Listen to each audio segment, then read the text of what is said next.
soy dinámico conferencista y facilitador internacional, especializado en coaching ontológico y mentoring, como decía Wilda, esas siglas a veces que no sabemos bien lo que significan, pero aquí se van a enterar.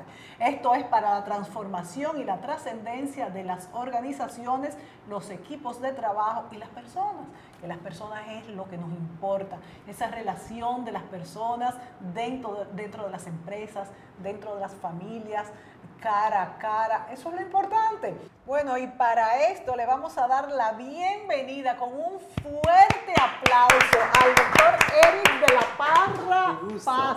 Qué bueno tenerte con nosotros, Wilda, que no te conocía. Pues ya estamos aquí con los amigos televidentes para hacerle todas esas preguntas que se nos ocurran. Bueno, el tema es interesante y largo, les advierto. Wilda, ¿qué le podemos preguntar, tú que no has entrevistado a Eric, para comenzar, para que los amigos puedan entender? Bueno, yo creo que para despejar un poquito la curiosidad que siento en el ambiente en relación al término, lo primero que se me ocurre, las siglas a veces traen confusiones. Se me ocurre en términos llanos que usted nos explique, Eric, ¿qué es el famoso PNL? PNL. PNL es las siglas de programación neurolingüística. ¿En qué consiste esto? De hecho, cuando uno conoce PNL, el concepto inicial, uno piensa que es sobre programas de computación, software. Claro. Y la gente dice, no, a mí no me interesa, ni siquiera entiendo el teléfono celular, menos eso. Y entonces es sustentado en, el ser humano vive a través de programas. Nuestras percepciones nos van creando un programa de una realidad. A ese concepto le llamamos programación. Pero todo eso se va asentando a nivel neurológico. De ahí viene el neuro, porque todo va quedando y grabándose en nuestras neuronas que van haciendo sinapsis y te van creando un concepto de vida, una forma de entender y de relacionarte y de decidir lo que quieres en la vida. Pero todo eso es a través del lenguaje. Nosotros somos lengua, somos palabra. Si quisiéramos entender el mundo sin una palabra, es, por ejemplo, ¿de qué color es el color que no se ha nombrado? ¡Wow! ¡Qué difícil! O sea, no hay respuesta. Imagínate que no tuvieras nombre. ¿Cómo se dirigiría alguien a ti? Cualquier palabra que te digan va a indicar, oiga, usted, o sea, ya te están dando algo. Por eso el nombre es un derecho. Sí. Pero Eric, entonces, ¿hasta qué punto estamos programados? ¿Desde el mismo día en que nacimos comienza nuestra programación? No, fíjate que no es desde el día que nacimos. Esto es muy curioso para todos los que han sido mamás, han sido papás. Se han percatado que cuando su hijo nace, ella trae expresiones de llanto, sueña, y la pregunta es, ¿de dónde vienen los sueños? ¿Por qué sueña un bebé? Si los sueños están relacionados con ya programas, con factores neurológicos de experiencia, y eso es el sueño. Pero el niño no lo tiene, no ha vivido la experiencia. Entonces, ¿de dónde vienen los sueños de los niños? Y por ejemplo, desde que está en el vientre, la niña recibe estímulos de la mamá, del medio ambiente, y eso va generando ya programas. Entonces, desde que nace ya los niños traen programas de vida. El ejemplo, cuando la mamá va a amamantar, hay niños o hay niñas que desde que le ponen el pecho a la mamá y empiezan a succionar. Y otros no. Y a otros no, otros tienen que aprenderlo. Sí. Y esto es interesante porque los programas vienen desde antes. Entonces eso es como lo que se llama la memoria ¿Celular? Sí, la memoria celular y colectiva, diría yo. Exacto, o sea, nos estamos yendo muy fuerte al origen del ser humano, porque nosotros somos una colonia de células. Sí. Y todas ellas en su sabiduría han sabido integrarse. El juego de la vida no se llama competencia. El juego de la vida se llama cooperación. Si las células compitieran, no existiríamos. Wow, yo creo que Wilda, que tiene tanta experiencia en servicio al cliente y no quizás no tanta en PNL, dice por un lado qué complicado es todo esto, pero por otro lado, ¿cuánto tiene que ver con una excelencia en el servicio, verdad? Pero antes de pasar al tema servicio per se, me gustaría entender un poquito más cómo se vive, cómo se ejecuta, cómo esa teoría, esto tan maravilloso que usted me expone, se hace realidad. Bien.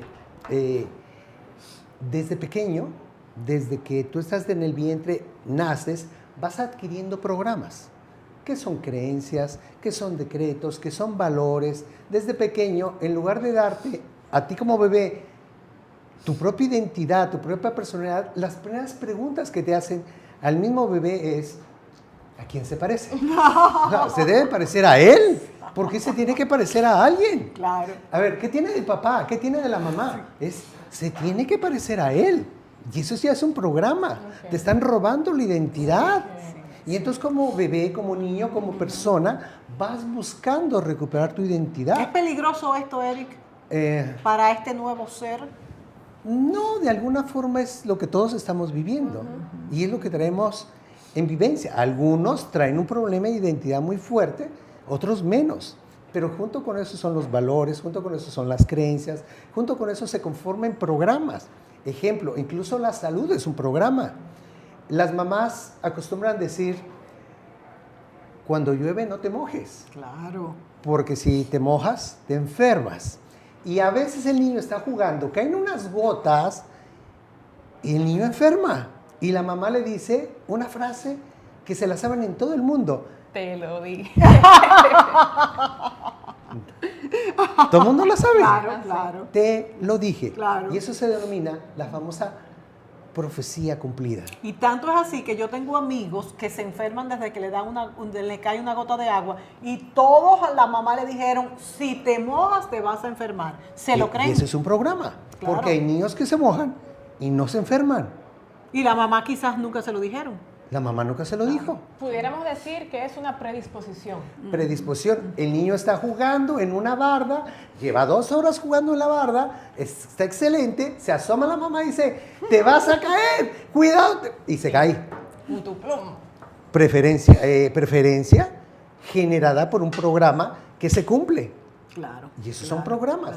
Claro. El programa mamá, el programa mamá ejemplo, que la mamá le dice, yo era igual de delgada que tú, pero apenas tuve mi primer hijo, tu hermano, tu hijo, tu hermano, ya quedé gordita. Mi mamá fue igual y mi abuela igual. Son programas. Pues yo creo que a mí me programaron porque mami siempre me dijo, desde que tuve mi primera hija quedé todavía más delgada que antes. Y así mismo me pasó a mí. Ya ves que es cierto. Ya ves que Ahora, hay programas buenos que te ayudan a vivir mejor.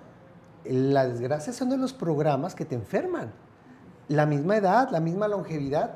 Por ejemplo, hay personas que te dicen, no, mi familia no es longeva. Yo ya tengo 50 años. Wow, ese siempre lo digo también, qué miedo. El Ahorita ya más grande ha muerto a los 58. O sea, me quedan a mí ya un rango de 4 o 5 años más. Y efectivamente muere. Entonces yo debo de ir trabajando en borrar eso que he dicho siempre. Esas creencias. Eso de que me voy a morir joven porque mi familia no es muy longeva. Exacto. Y aquellos que son longevos que dicen, no, mi abuelo murió a los 104 años. A la abuela la matamos la semana pasada porque no se quería morir, tenía 109 años. O sea, yo voy para largo. Una pregunta, Eric, ¿cómo incide el tema de la actitud, de la actitud positiva y negativa que un ser humano puede tener, que se me parece tanto a lo que tú nos compartes ahora? Bien, la actitud es el resultado de un pensamiento y de una acción. Claro. Cuando tú tienes un patrón, cuando tú tienes programas sobre la vida, esos te llevan a actitudes, tanto positiva o negativa, te llevan a actitudes ante la vida. Si tú tienes una creencia basada en un programa de que el nacer en este sitio es un infierno, Claro. obviamente la actitud va a ser muy agresiva, va a ser de dolor. Pero si desde que tú naces te venden que naciste en un país maravilloso donde uno se crece y se desarrolla, aunque haya mucha violencia alrededor, a ti tú no la vas a poder ver porque no está en tu programa. O sea, tú puedes vivir en medio de la violencia total y no la vas a encontrar. Claro. O sea que efectivamente sí crees fielmente en el tema de la actitud de cada individuo. Indudablemente. O sea, tú vas a leer en los periódicos violencia, asaltos, matanzas, muertes y te dice, ¿y cómo es la situación en tu país? Y Para mí esto, bien, pero claro, el periódico dice que está fatal. Y esto podemos verlo y comprobarlo, Eric, en que todos estamos en el mismo sitio y unos logran el éxito y otros se enchivan, como podríamos decir. Exacto. Y yo, antes de irnos a la pausa, quisiera preguntarte, Eric, para que retomáramos. Ya una vez somos los que somos estos que ustedes están viendo aquí. ¿cómo podríamos a través del PNL cambiar esos programas negativos que tenemos y que nos hacen, como dije ahorita, enchivarnos, no adelantar lo que querríamos, lo que es necesario? Yo creo, y quisiera que tú me corroboraras si es cierto, esto pudiéramos trabajarlo a varios niveles. Uno es el nivel de la familia, cuando los niños nacen, otro el nivel empresarial y otro el nivel individual. Nos vamos a ir a la pausa para que cuando volvamos tú desarrolles estos aspectos. Con Volvemos. mucho gusto.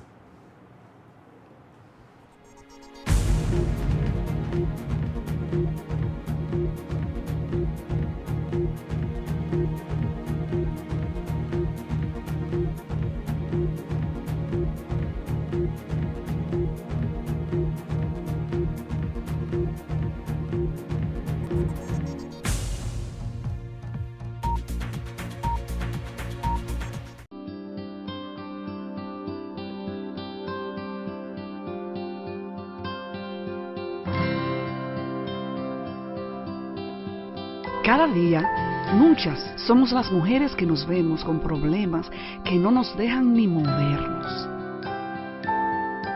que se sienten como si tuviéramos una montaña encima. Mi mamá y mi abuela me enseñaron que a veces esa montaña no se va a mover, que la que se tiene que mover eres tú.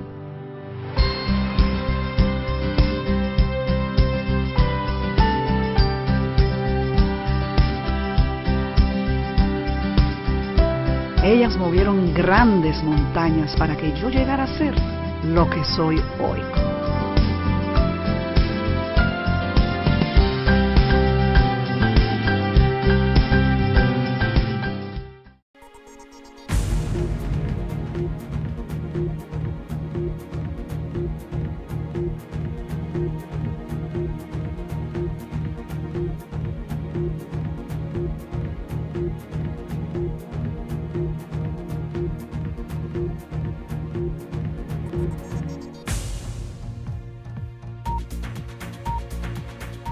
Como bien dices, Mónica, sería fascinante conocer esos beneficios que el PNL nos arroja en el mundo familiar, en el mundo empresarial, en el trabajo en equipo. Cuéntanos un poquito, Eric, sobre las aplicaciones por excelencia en el PNL, cuáles son y más o menos cómo se conjugan. Una de las grandes virtudes que tiene la programación neurolingüística es que se convierte en el usuario del cerebro. O sea, cuando nacemos no nacimos con un manual que te dice, mira, el cerebro debe operar de esta manera, sería estupendo. ¡Estupendo! O sea, entonces el ser humano vive como Dios le da a entender. Sí. Tus padres te aman y a veces te dan programas fatales de vida. Sí. Te enferman. Sí, claro. Y te ama el papá, y te ama la mamá. Entonces dices, pero ¿por qué te da un programa tan desvalorizador de ti? No es por falta de amor, es por ignorancia, claro, porque no hay un manual. Claro. Entonces, la PNL se viene a convertir en un manual de usuario. Y eso te dice, ok, hay programas que no son buenos para tu vida. Vas a tener que seguir viviendo con programas. Bueno, elige aquellos que te den prosperidad, felicidad, salud. Por lo tanto, el rango de aplicación, el espectro de aplicación de PNL es la familia, sí, con tus hijos. Sí. Ya desde la forma en que le hablas a tus hijos, vas a evitar el no. Para los muchachos es fantástico. Hay niños que dicen, yo pensé que hasta los 8 años yo me llamaba no, porque para todo te decían, no hagas esto, no hagas otro. Y entonces, de entrada tu forma de hablar, que es la parte lingüística de la programación, que es la que te modifica creencias, que es la que te modifica programas o patrones, es la forma en que le hablas. Sí. A los hijos hay que hablar de manera positiva. ¿Qué significa positiva? Es, no me vayas a reprobar porque te va a ir mal. Pero esto es positivo, Eric. No. Le estás dando una orden negativa.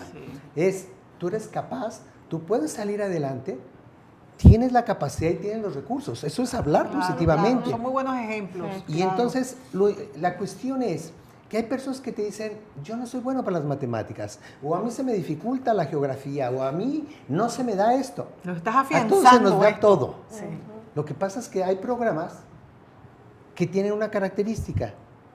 Vuelven realidad todo lo que tú decretas.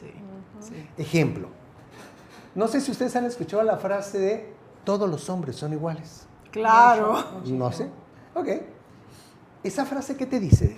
tiene 3 factores esa frase. Primera, es una distorsión, porque no todos los hombres son iguales. Es una generalidad, porque estás metiendo a todos los hombres en una misma línea.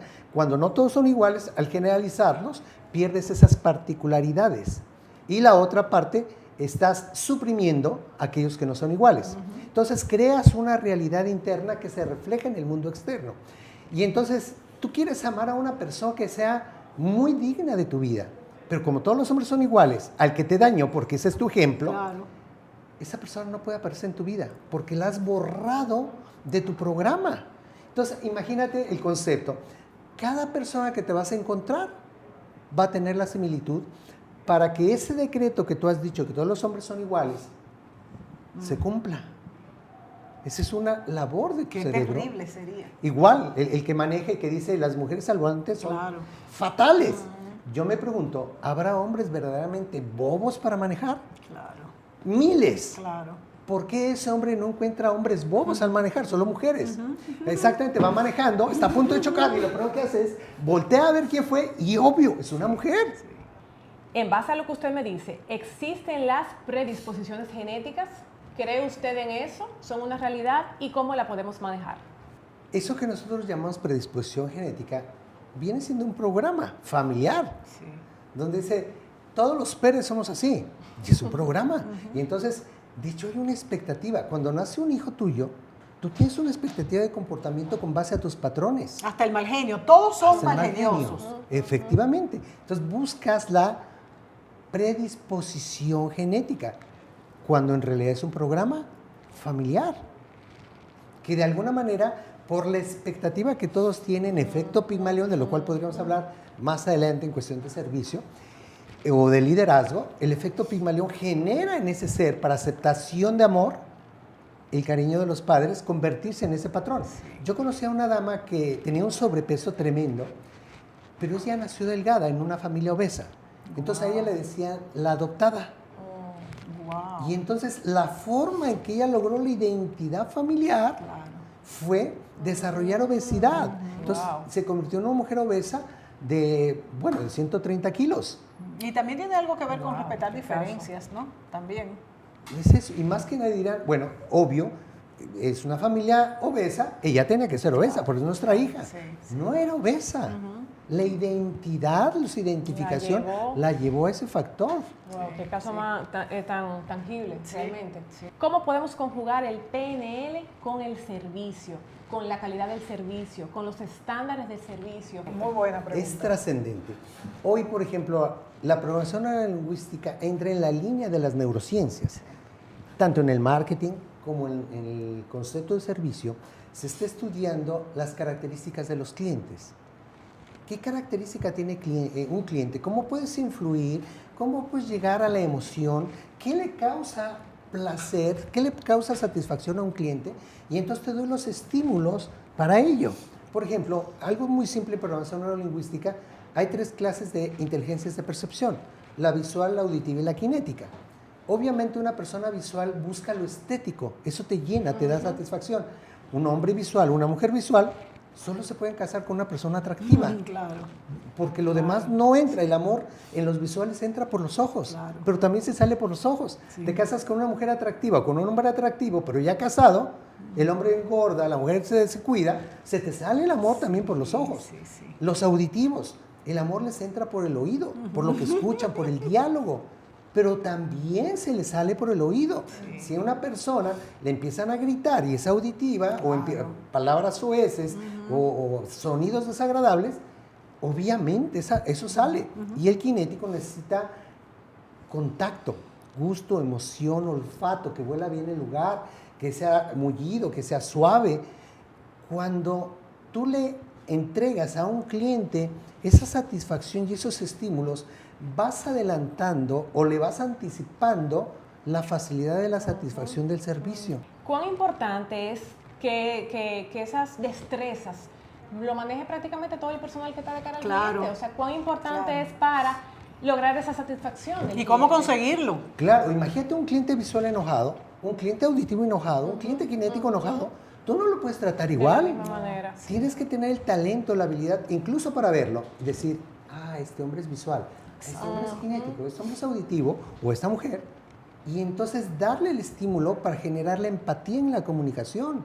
Porque digamos, tú eres visual, y si yo fuera kinético y te estuviera tocando, te estaría molestando. Claro, pero para mí es un concepto bueno. de agrado, y mira, te estoy tocando, porque esto me da vida a mí, el contacto, claro. pero a ti no. Claro. A ti el hecho es, Sí, veme. Por ejemplo, ¿qué hacen los visuales para enamorar? Se arreglan para la otra persona. Y muchas veces te lo dice la pareja visual. Sí. Me arreglé para ti. Sí, es verdad. ¿Te gustó? Me arreglé para ti. Ese es el concepto de amor. Un auditivo, el silencio, la sobremesa, el diálogo, la reflexión, el pensamiento. Oye, ¿tú qué piensas de esto? Aunque estemos casados, ¿tú qué piensas de claro, esto? es verdad. O sea, conocer tu pensamiento. Y el kinético es, tócame, cocíname, dame la boca, úntame en la cara. No nos queda más tiempo, Eric. Sí. Yo creo que para la próxima vez que invitemos a Eric de la Parra, vamos definitivamente a preguntarles hasta qué punto han cambiado las familias, han cambiado las empresas, han cambiado los individuos después de conocer el PNL. El servicio es mejor, la familia es mejor, el individuo pues tiene mayor autoestima, pero eso va a ser para cuando vuelvas, Eric. Hasta la próxima semana, cuando estaremos en Marketing Relacional TV. Pero recuerde que mañana puede ver Educando la Mirada aquí mismo en 5 días. Hasta luego.